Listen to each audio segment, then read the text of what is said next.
Now on to the episode. On today's episode of the Network for Women in Business podcast, we're going to talk about content marketing for small businesses. So grab a pen and a pad and get ready to learn right now. First and foremost, I want to say welcome to all of you. You guys are here because you want to learn about content marketing. You want to learn how to use content to grow your business, drive traffic to your website, convert that traffic into sales. And we're going to talk about all of that. But first and foremost, I want to jump right in and I want to talk about what is content marketing. You guys should know that content marketing is basically a marketing strategy that involves sharing of online materials such as videos, blogs, and social media posts. And when you're involved in content marketing, it doesn't mean always that you're explicitly promoting your brand. And what that means is content marketing is not necessarily all about the hard sell. Oftentimes, it's just intended to spark interest in your brand or create awareness so that you can attract your ideal audience. So, with content marketing, what you should know is that you won't necessarily always convert people into sales, but you're positioning yourself. Oftentimes, you're positioning yourself as an expert in your business and you're positioning you to be everywhere. Because once you post content out there, and you're going to see a little bit about how this is done tonight, but once you post content out there, what ends up happening is you become a person that attracts people to your website. You attract people to your content because people will find you when they search the internet, and your website will pop up or your blog will pop up. And that's what content marketing does for you. And it doesn't matter whether or not your content is living on social media or it's living on your blog, but when you put content out there and you have it properly targeted with keywords, you definitely will get found. Now, what are the different types of content that you can use? Well, there are blog posts, email newsletters, illustrations or photos, ebooks or white papers, infographics, webinars, and you can use your PowerPoint slides. Also, there are research reports or case studies.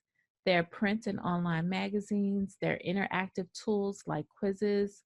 There are checklists. There's podcasts. There are virtual telesummits. And they're live streaming videos like Facebook Lives or YouTube Live or Instagram Lives. These are all different types of content that you can create in content marketing. And this is not an exhaustive list. This is just an idea of the different types of content that you can create when it comes down to content marketing. Now, why do people create content? Some people create content, believe it or not, just for fun. There's this new website called TikTok. It's almost like Vine, and people create TikToks. People create snaps. There are young people who love Snap, and they create these snaps and they create these TikTok videos for fun. A lot of times it's just a hobby for them, or it could be a passion project. There are some people that I know that they videotape trains, and they do it because it's just their passion, and their goal may not be monetization. It may be just because it's something that they love. There are people that are crochet experts, and they create these different patterns, and they do that because they love it. They create templates and all of these different things, and that's what they love to do. It's a passion or a hobby of theirs. And then before you know it, they've turned their passion into profit because of the fact that that's what they love and that's their hobby and they're good at it. What ends up happening is people find them, and before you know it, they build this following, this cult-like following. And what happens after that is they can begin to monetize that. But most people that are entrepreneurs that have a specific business, they create content because they want to increase their visibility and their online presence. Now, when that's your goal, you want to be able to create content that people will share. Now, when you want to create content that goes viral, it's really important to know why people share content. Now, according to this particular chart, people share content, 45% of the people share content because they find it interesting or entertaining. 30% share content because they think it's going to be helpful to the recipients, basically to their tribe.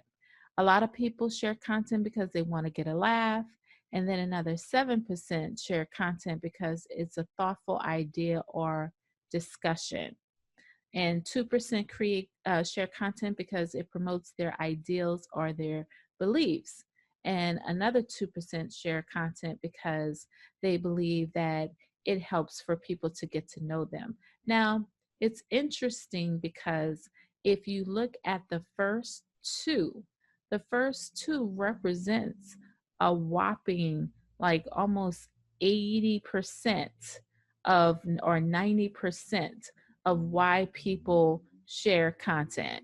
The first three, to get a laugh, because they think it'll be helpful to their recipients, because they find it interesting or entertaining. Now, that's that's great information for you to know, because when you create content for your tribe, you will presume that there are other people that's within the tribe of your tribe that will also like the same content, because like generally attracts like. So therefore, if somebody finds what you create interesting, they'll probably share it. Or if they believe that the people that follow them will like it, they'll share it. Or if it's funny, they'll definitely share it. But it's interesting to me that, a lot of times we think that people would share something because it was thoughtful and it'll create a discussion. But most of the time, that is absolutely not the reason why people share content. So I found that to be very interesting. Now, what can content marketing do for your business? I know a lot of people are curious about this because a lot of people spend time creating content, but they're not 100% sure what the return on their investment would be. Why would they waste any time creating content in the first place when there's no guarantee that you're going to get a sale, there's no guarantee that you're going to attract your ideal client? So why do all of this stuff? Well, first and foremost, you should know that because you push great content out, you should generally attract your ideal customer or client. You should also attract website visitors. And once you get traffic to your website, your primary goal will be to convert that traffic into leads, and to convert those leads into sales. And also, you want to create good content because you want to establish yourself as a leader within your industry. That's very important because you want to be that go to person. You want to be the one that people go to as it relates to what you have to offer. So if your background is HR, or if it's, in hair care or whatever it is, you want to be that go-to person in your industry. Okay? Now, when it comes down to creating content, one of the first things you want to do is make sure that you align your content with your business goals and objectives. Now, it would look something like this. If your objective was to generate leads in your business, then one of the things that you would want to do as it relates to your content is you will want to have lead capture pages out there. You would want to have ebooks out there, checkbooks, checklists, white papers, video training, webinars, teleseminars, podcasts, newsletters, free reports. All of these things are the tools and the actual bait that you would use to generate a lead. You need a lead capture page. That would be the tool that you would use. You will want to actually allow people to give you their name and email and address in exchange for some of these lead magnets that we've laid out here. So your objective would be to generate a lead, and your goal would be to get people to download your ebooks, to download all of these different lead magnets. Now, how you can measure your success would be based upon the number of leads that you generated and your click through rates. Now, if your objectives were sales, then some of the things, some of your goals might be to create sales pages, to create video sales letters, product demonstrations, create sales funnels, build, do some, photos, create product photos, coupons, sweepstakes, flash sales, get some celebrity endorsements, talk about different product features, create demo videos of the product. Those would be some of your goals if your objective is to generate sales. Now, how you measure whether or not creating all of these things work, you would measure it based upon your sales conversion rates, right? Now, if your goal was just to get brand awareness, then some of the or your objective is to create brand awareness, then some of your goals might be to create downloadable guides, white papers or videos or checklists, live webinars, live events, and that all of these things would create brand awareness for you.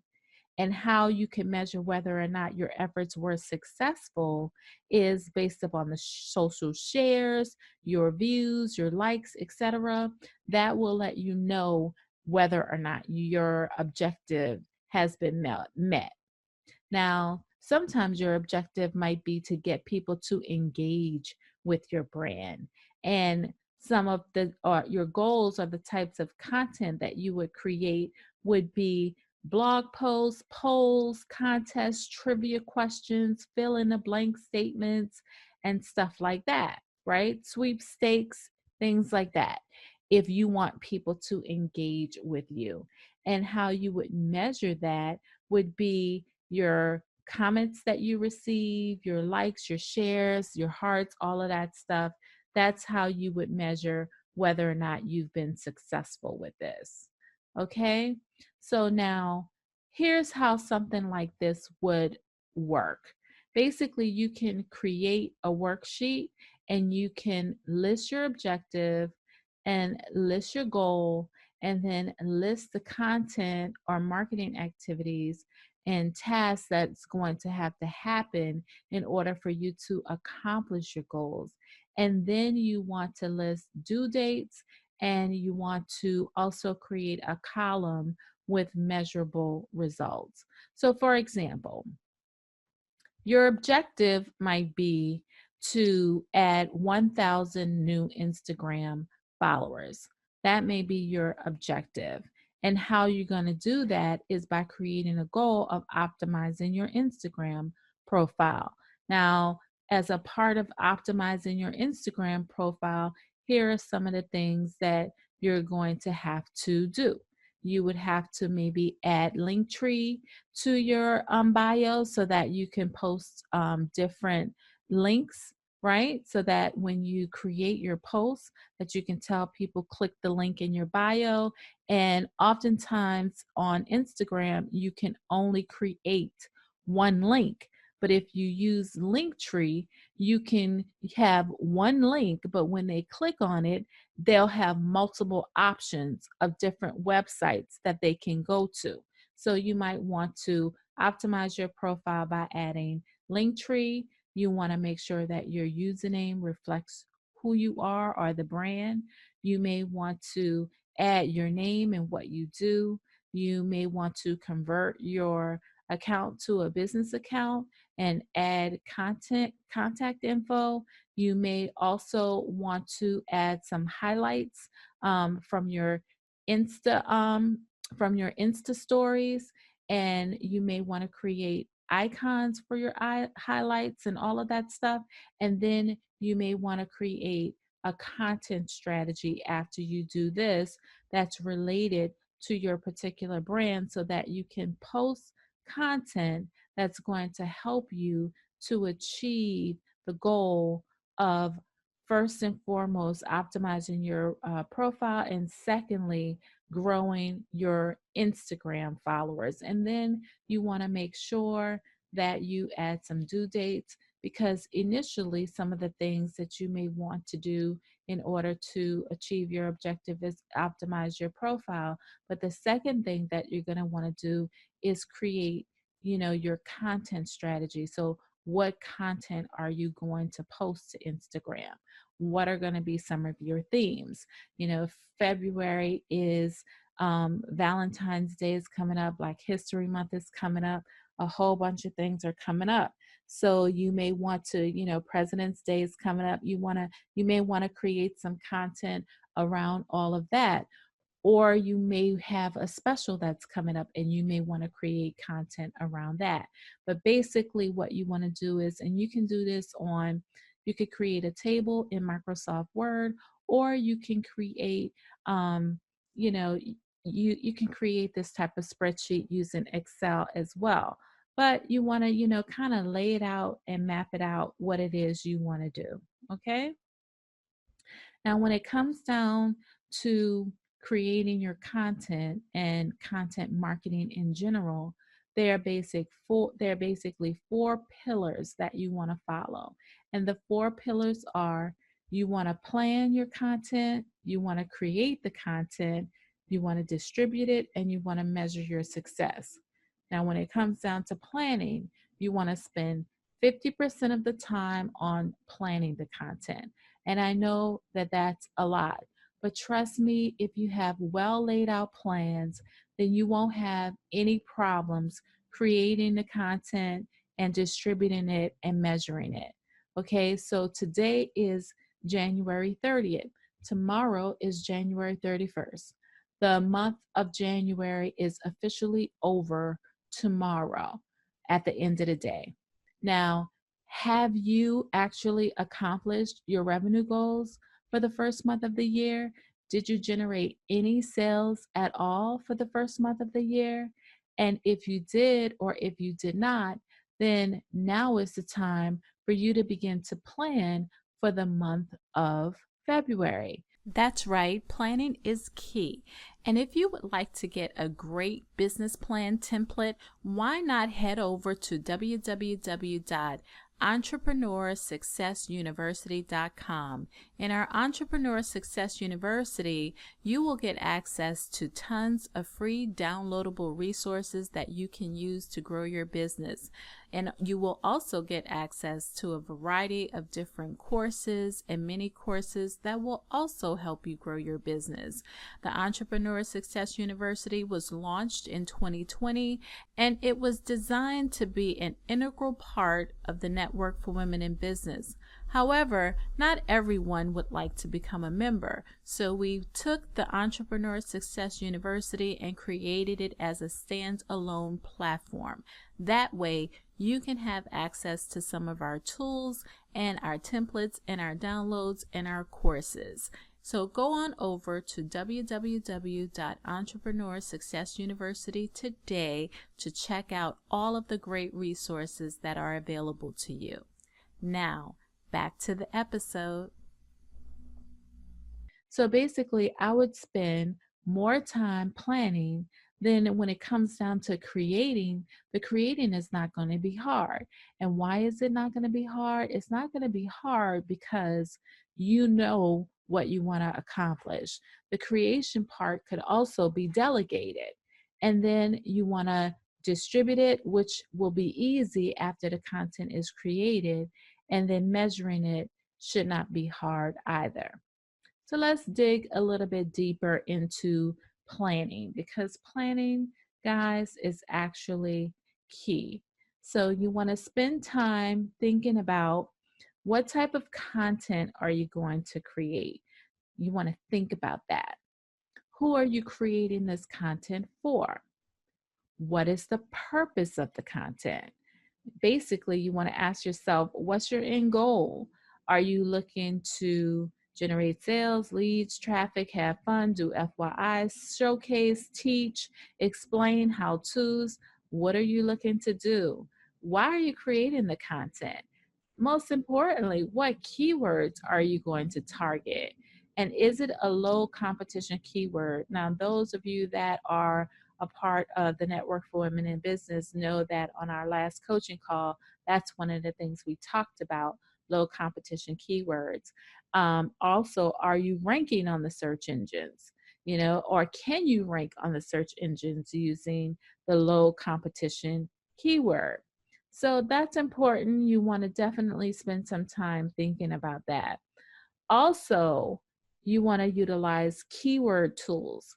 Now, I talk a lot about SEMrush. It is a paid tool, but you can get SEMrush for 7 days for free.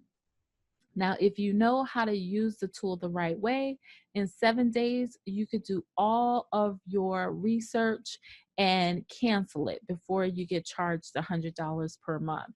But otherwise, it can be pretty expensive, but Rush is a pretty good tool. Keyword Keg is also a pretty good tool. That one is a paid tool. But here's a free tool, Keywords Everywhere. It's a Chrome extension. So basically, if you use Google Chrome, you can add keywords everywhere as an extension, and every time you do a search, Keywords Everywhere will tell you how that keyword ranks, and it'll let you know whether or not it's a low competition or high competition keyword. And then Answer the Public will give you lots of questions, and it'll trigger your creativity as it relates to whatever keyword you're looking to pursue or go after and rank for. And then there is a headline grader. If you go to this website, aminstitute.com/headline, it will actually grade whether or not your headline is a good one. And every time you create a blog post or any type of content, you can run it through this headline grader and see if it's on point. And if you're a blogger and you're using blogging tools, SEO by Yoast is one. That's a plugin that you want to make sure that you have on your WordPress blog so that you can tell whether or not any blog post you're writing is optimized, basically. And TubeBuddy does exactly the same thing for YouTube. So you want to spend some time thinking about these things. But what I want to show you is how, when you have your content optimized, what it could do for you on Google. Now, this is what happens when you Google continuous learning key to success, right? When you Google that, what's going to pop up is this box, and it's called a featured snippet. So at the bottom here, you can see where it's called a featured snippet. Now, what happens with this featured snippet is that you're going to get a picture. You're also going to get a snippet of the article. Now, this snippet of the article, part of it is something that I created, and then part of it is the article itself. And you can see that this is my website. So this is a keyword that I totally rank for. And when I say I totally rank, I rank in a major way. I'm ranked so high for this particular blog post, and it's a low competition keyword, and it's a long tail keyword, meaning that it's more than 2 words. It's more than 2 or 3 words. So it's 5 words. So that's considered a long tail keyword. But this is what you want. You want, something like this to happen, and out of 175 million results, my post comes up at the top, and it comes up in the snippet, and that is pretty solid. Now, when I was first doing keyword research as it relates to this particular keyword, it looked like it wasn't even like anything anyone searched, and actually a couple hundred people search this every month. So I get, good traffic. And what you want to do is, if you are a blogger or if you're trying to get people to your website, this is what you want. You want low competition keywords where it's getting, a couple hundred searches a month, and if you get like imagine if I had 100 blog posts that had a couple hundred searches a month, then I would be getting like 20,000, 30,000 people to my page. A long time ago, I don't know, I'm going to say it's I don't know, I'm going to say it's probably maybe a good 15 years ago, maybe even, yeah, about 15, maybe even less. I remember someone saying to me when it came down to blogging, just blog about anything, right? And I always wondered, like, why would somebody just blog about anything?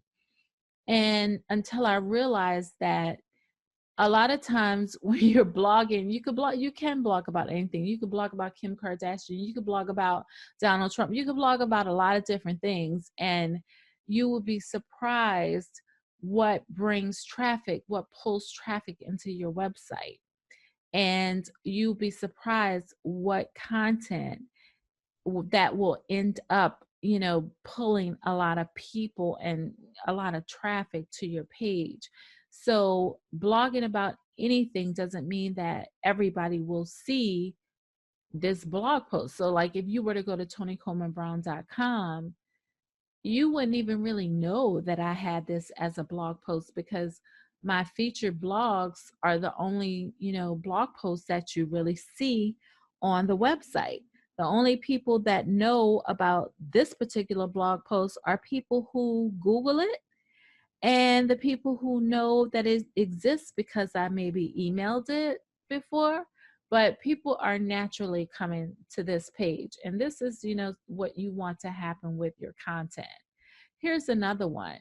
And this is something that I wanted to show you guys, because sometimes your optimized content will not show up on your blog, but it will show up on these high authority websites that are social media sites like Pinterest or YouTube. So therefore, for this particular one, this is a website that I own, networkmarketingtrainingcenter.net. And basically, this is my Pinterest account where I pin a lot of my blog posts. And this is one of the pins that I have on my Pinterest account. And when you Google network marketing team names in the images section, my image is the first image that shows up, and it takes you to my Pinterest account. Now, when people get to my Pinterest account, it takes them to my side hustle board, and then it takes them, if they click on this visit button, it will take them directly to my particular website. Now, what's cool about that is the fact that this is, a high authority website. This is the first image that pops up. And, people always go from Pinterest to your website, especially when you linked it. So I personally believe in repurposing and reusing content. And I am a big fan of taking the content that you have and creating pins for them and links back to that content, because Pinterest is a high authority website. And I believe that it doesn't matter if it's a video, it doesn't matter if it's a blog post, it doesn't matter even if it's a Facebook post, it doesn't matter what it is. You can create a pin and create an image like this using Canva and send the people back to, it could be, you could send them back to Facebook, you could send them back to your website, you could send them back to a podcast episode, you could send them back to YouTube, you can send them to Amazon.com, you know. So if your book is on Amazon and that's how you sell it, I mean, you can do that. So I believe that it's really important for you to definitely have your content everywhere and to repurpose it and reuse it as you see fit. So if you guys, I'm just going to take a minute right now to see if you guys have any questions. If you have any questions, let me know, and we can definitely delve into that if you have any questions. So Let me know if you have any questions. Any questions? All right, so I'm going to keep going. So, how does content work? Basically, I believe, and I took this image, I got this image off the internet because I thought that it was a good depiction of how content work and the push and the pull of content. So basically, everybody should have their website, which is kind of their nerve center. And for on every website that you have, or you should have a blog. And basically with your blog, what you're going to want to do is you want to push content out, right? And how you're going to push content out is, you'll push it out through social media. You'll probably push it out by sending emails. You might push it out by creating press releases, or um, you might push it out by using tools like Hootsuite to push it to all of your social media sites. You might push it out by putting stuff on YouTube and things like that. So, what's going to happen when you push that content out, right? Where you're going to end up pulling people to your website. So oftentimes when you push out content, you still are pushing people somewhere, right? Even when you create an email, you're pushing people to a link, you're pushing people, the link is probably to your site. Even when you're putting out PR, you're still pushing people probably to a link on a website or something like that. Even when you're pushing content out to social, you're still on the back end pushing people to your website into your content. And then it's your content that's going to pull people right back in. Now, when people usually, like if you're sending somebody to sign up for a webinar, you're probably pushing them to a landing page. If you're pushing people to a video, sometimes people may find your video on their own, and that will suck them into your website. When people find your landing page, that sucks them into your website. When people find your blog posts or your case studies or all of those things we talked about before, your white papers, when they find this content, that pulls them to your website. So I personally, I look at it this way, really and truly. I look at it as pushing good content out so that you can pull the traffic and the leads and convert the leads to sales in. So because you can see that on both sides of this, there's like social, there's like YouTube, there's like SEO and all of that stuff. When you put good optimized content out there, it's going to pull people in, and that's how it works. And basically you can measure that by with regards to paying attention to how many people clicked and how many people landed on my website, and looking at your stats, looking at your page stats and your page views and things like that. So then you want to move into creating your content, right? And you can create a ton of different kinds of content. You have to really and truly pick your poison.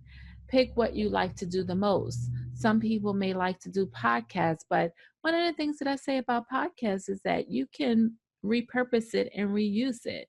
You can get the notes transcribed from the audio transcribed from a podcast, and turn it into a book or a blog post.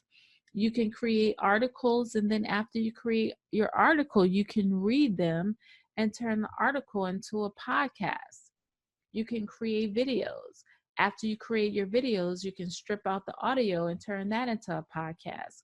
You can strip out the audio and get it transcribed and turn that into an ebook or something like that. And you can also utilize Fiverr to get some of this stuff done.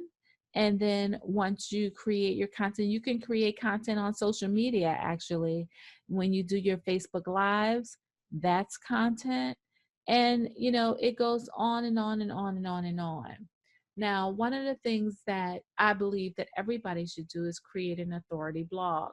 And once you create an authority blog, preferably it's either in your name, using your name, or it's surrounding a niche. if you use your name, that's pretty cool, because once you create a blog using your name, you could create a ton of different categories. I tell people all the time, if I had it to do all over again, I would never create multiple websites. I would create one. And then what I would do is I would lay it out almost just the way it's laid out here. And, have your main topic, your main tagline, and then I would create different categories. So, for example, if you had your blog name and it was named after you, but you have multiple interests, you can create these different categories, right, that you're interested in. And then you can create all of these different subcategories under the category. And this would be your initial content. So basically, if you have 5 different categories, and then you have 1, 2, 3, 4, 5, 1, 2, 3, 4, 5. So this is 5 by 5. This is 25, plus this is 5. This right here represents your 30 pieces of core content. Once your blog gets to that 30 pieces of core content, then the search engines are going to say, yes, that particular site has content. And, the longer you have your blog, like even if you've created a blog right now or a website that has a blog attached to it and you've done absolutely nothing with it, and you may have had it for 2 years, that's fine. And that's good, because it's an aged blog and all you have to do now is loaded up with content. And as you can see, if you use this model as a template for you to create your 30 pieces of core content, then, you will understand that that's your planning part of the content creation, right? So what really matters is, there's this guy who said that everybody should use this big rock concept. And the big rock concept says this: create one big, super duper good piece of content and create it better than anybody else, all of your competition. And then what's going to end up happening is you will begin to dominate in that particular area once you create your content in that way. And then after you've done that, the next thing you need to do is just distribute it and measure it. And there are a ton of different tools that you can use to distribute content, like Hootsuite, Post Planner, Tailwind for Pinterest and Instagram. There's a whole host of them out there. And what I say to that, is pick your poison. Pick what you like and utilize what you like, and then measure it to see if it's working for you. And how will you know it's working? Well, if you're getting notifications that you're getting leads, then it's working. If you're getting notifications that you're getting sales, it's working. So you want to make sure that you measure it. And also you can measure a lot of things like engagement with, your content that you put out there. All you have to do is go into your insights. Go into your insights on Instagram, Google, not Google, but yeah, Instagram, Facebook, and YouTube, and look at your insights and see what's going on, and you'll be able to engage how well people are engaging in your content. And then there's some other types of platforms that you can use to push out content. With these platforms like Taboola, Oath, Outbrain, LinkedIn, with these types of platforms, your content does not look like content. Your ads don't look like ads, because they're what they're called are native ads, because you've probably seen some of them in the paper. And I can give you an example. When it's back to school time, if you've ever looked through a newspaper and seen an ad that talked about, you know, the reason why your child may be getting bad grades at school is not because your child doesn't understand, it's because your child can't see the chalkboard. And they talk about, maybe give some stats like 70% of the people that are diagnosed as having learning issues really don't have learning issues at all. They really just can't see. come into doctor such and such and get your child an eye exam before he goes to school. So really and truly, this looks like a article, but it's really an ad. And they call it a native ad because it reads like it's just giving you great content and great facts. So these are some of the platforms that once you create your articles, if you're creating blog articles, you can use some of these platforms to push your content out, and it won't look like it's an ad at all. It'll look just like content, and it'll be seamlessly placed in sites where your ideal customers and clients are. So just to go over this again, the 4 pillars of content marketing are planning your content, creating your content, distributing it, and then measuring it. And remember, you want to spend the bulk of your time on the planning side. So there you have it. I hope you enjoyed this episode on content marketing for small businesses. To make sure that you're notified of future episodes, please make sure to subscribe to this channel. And if you really enjoyed this one, make sure to leave a comment. We really appreciate each and every one of those. Thank you so much for listening, and we'll see you on the next episode of the Network for Women in Business